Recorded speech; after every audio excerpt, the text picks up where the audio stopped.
Have you ever heard a city whisper? Not with the roar of traffic or the chatter of crowds, but with a quiet, almost hidden sigh. This is the sound I hear in Singapore. It is a city that presents a face of sheer perfection to the world, a dazzling smile of success and order.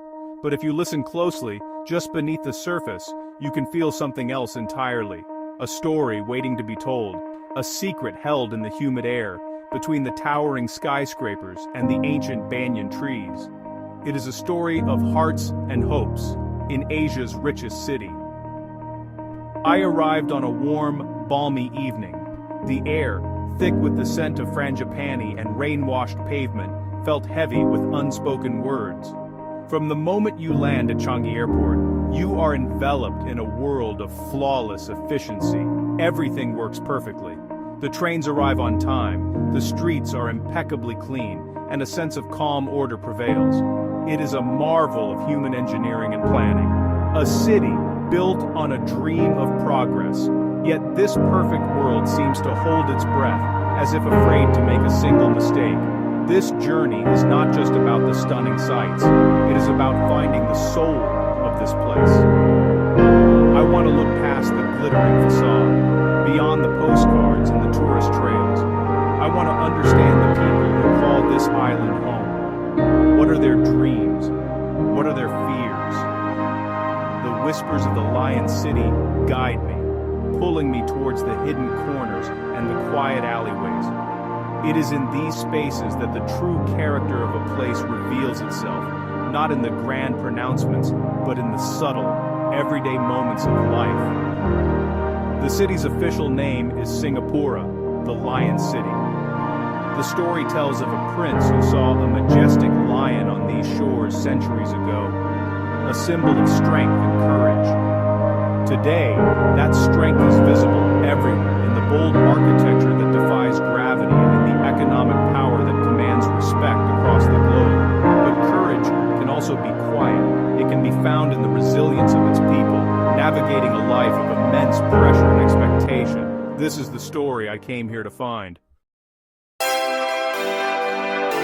Singapore's skyline is a vision from the future world. It pierces the clouds with a magnificent confidence. The Marina Bay Sands Hotel, with its 3 towers holding up a ship-like deck, stands as a monument to ambition. At night, the city transforms into a tapestry of light, with buildings glowing like giant lanterns against the dark sky. The Super Tree Grove at Gardens by the Bay is a breathtaking spectacle. These enormous man-made trees light up in a symphony of color and sound, creating a magical forest of steel and light.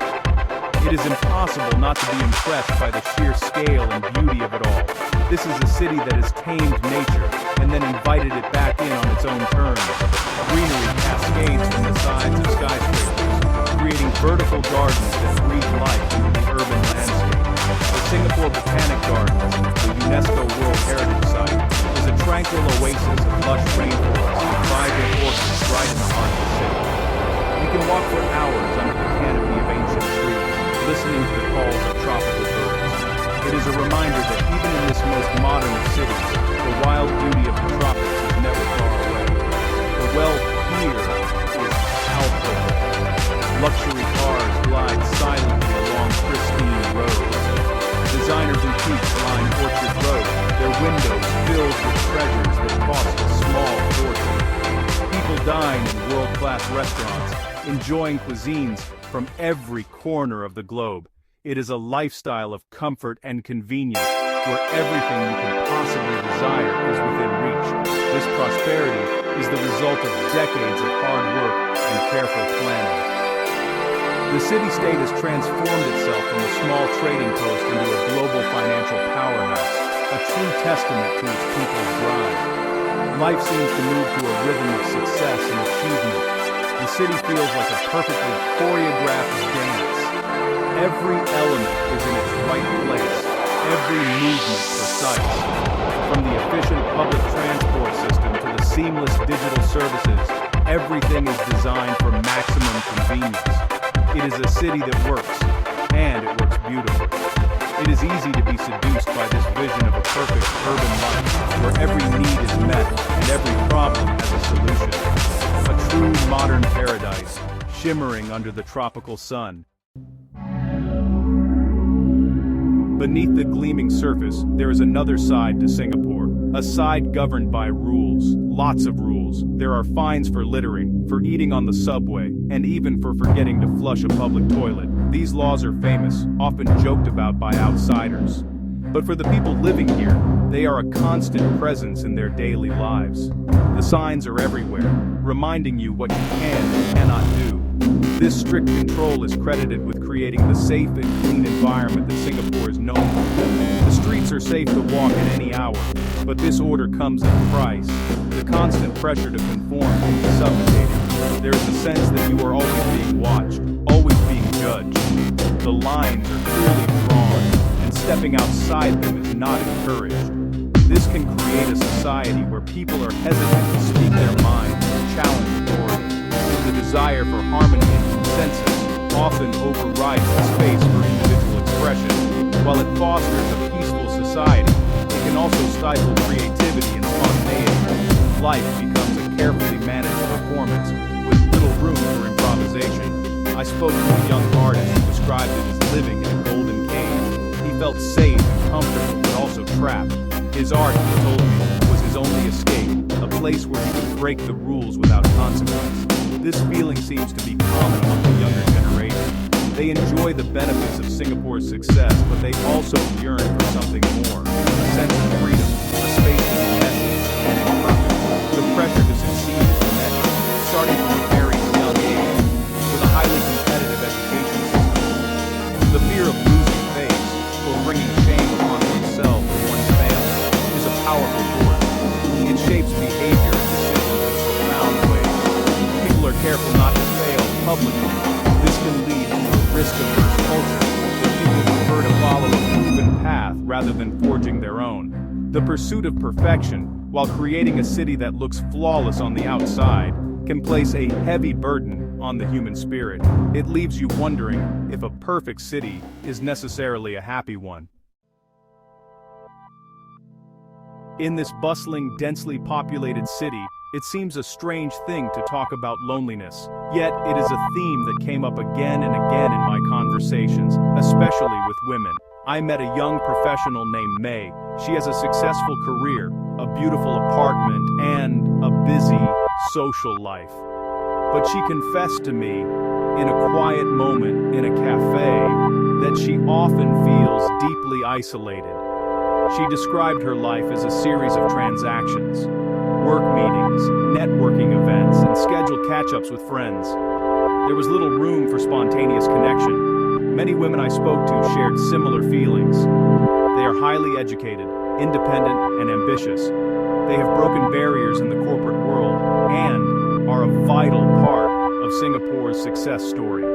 Yet, traditional expectations still linger. The pressure to marry and have children remains strong. Many feel caught between the demands of a modern career and the pull of cultural tradition. This creates a unique kind of loneliness, a feeling of being misunderstood, of not quite fitting into any single box. They are pioneers, but pioneering can be a solitary path. The city's design, with its focus on efficiency and privacy, can also contribute to this sense of isolation. People live in high-rise apartments, entering and leaving through anonymous lobbies and lifts. The old kampong spirit, the village community where everyone knew their neighbors, is largely a thing of the past.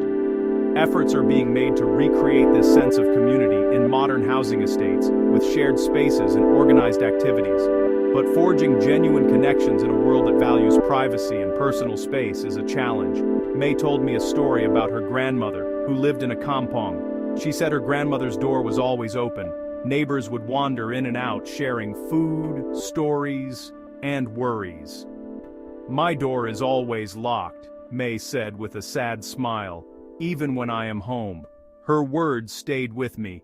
They captured a profound shift in the way people live and interact.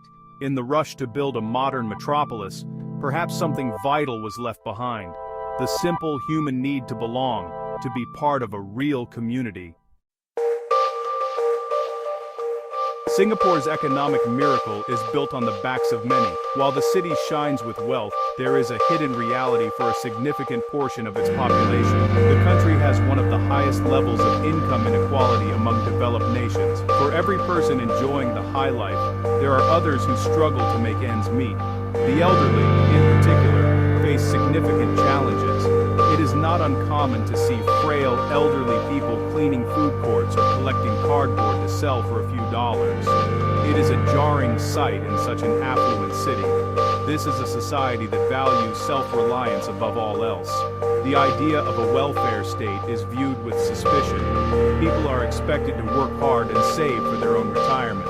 While this fosters a strong work ethic, it offers little support for those who fall through the cracks, those who, for reasons of health, age, or misfortune, are unable to keep up with the relentless pace of the city.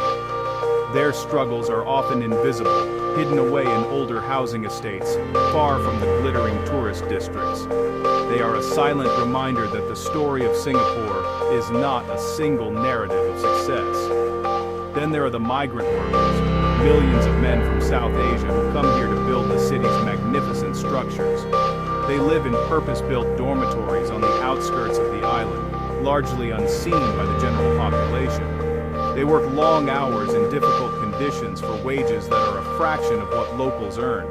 They are the invisible workforce that keeps the city running. Their contribution is immense, yet they remain on the margins of society, separated by both physical and social divides. Their stories are a crucial, though often overlooked part of Singapore's reality. The pressure to maintain this image of success is immense. The government is acutely aware of how the country is perceived by the rest of the world. This can lead to a reluctance to openly discuss social problems. Issues like poverty, inequality, and the mental health toll of a high-stress environment are often spoken about in hushed tones. But these cracks in the polished facade are real. They reveal the human cost of rapid development and the complex challenges that lie beneath the surface of this seemingly perfect city-state. As I prepare to leave, I find myself looking at the city with new eyes. I see not just the stunning architecture, but the hands that built it. I see not just the pristine streets, but the rules that govern them. I see not just the successful professionals, but the quiet loneliness that can accompany their ambition. Singapore is a city of fascinating contradictions. It is a place of immense opportunity and immense pressure. A place of breathtaking beauty and hidden struggles. It is a testament to what humans can achieve, but also a cautionary tale about what can be lost along the way. The city's future will be defined by how it navigates these contradictions. Can it create more space for individuality and dissent without sacrificing the harmony it values so highly? Can it address the growing gap between the rich and the poor, and care for the most vulnerable in its society? Can it find a way to rebuild the sense of community, the old kampong spirit, in its modern vertical world? These are the questions that hang in the humid air, questions that the next generation of Singaporeans will have to answer for themselves. My journey here has been a profound one. It has shown me that a city is so much more than its skyline or its economy. A city is a collection of human hearts, each with its own story of hope, love, loss, and resilience. The true measure of a city's greatness is not just in its wealth or its efficiency. It is in its capacity for compassion. It is in how it treats its most vulnerable, how it nurtures the spirit of its people, and the kindness it shows to strangers and neighbors alike. So, what truly makes a city's heartbeat? It is not the steel and glass, nor the perfectly planned infrastructure. It is the people. It is their laughter in the food courts, their quiet moments of reflection in the parks, their dreams whispered in the shadow of skyscrapers. It is their courage to face the future, to question the present, and to remember the past. The Lion City's whisper has become a clear voice, a voice that asks us all to think about what it truly means to build a happy home.